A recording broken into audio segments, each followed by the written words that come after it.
فرمایا کلو مما فی الارض حلالا طیبا،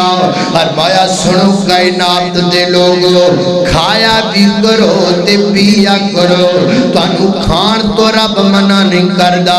تانوں پین تو رب منع نہیں کردا، صبح کھاؤ جم جم کھاؤ، دوپہر کھاؤ جم جم کھاؤ، شام نو کھاؤ جم جم کھاؤ، اللہ تانوں کھان تو منع نہیں کردا۔ اللہ گل کیے فرمایا حلالا طیبا، حلالا طیبا، فرمایا او کھایا کرو جڑا حلال ہووے، حلال دے کے لفظ طیب لگایا ہے قرآن دے اکثر مقامات تے جتھے تانوں لفظ حلال رزق دے معنی تے نظر آئے گا، اتھے اگے طیب دا لفظ اکثر جگہ تے نظر آئے گا۔ حلالا طیبا،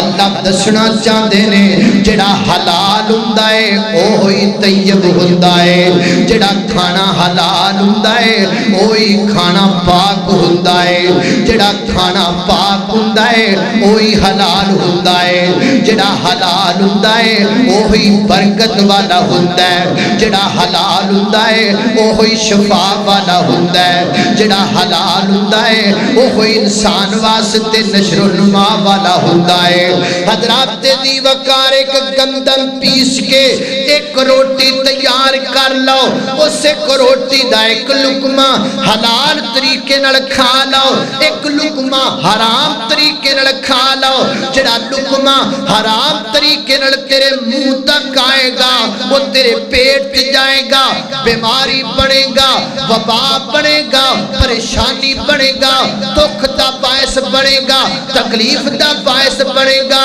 او کوئی روٹی دا ایک لقمہ اگر حلال طریقے نال تیرے منہ وچ آ جائے گا وہ پیٹ جا کے غذا بھی بن جائے گا، شفا بھی بن جائے گا۔ طریقہ حلال ہونا چاہیے، کھاؤ پیو لیکن حلال طریقے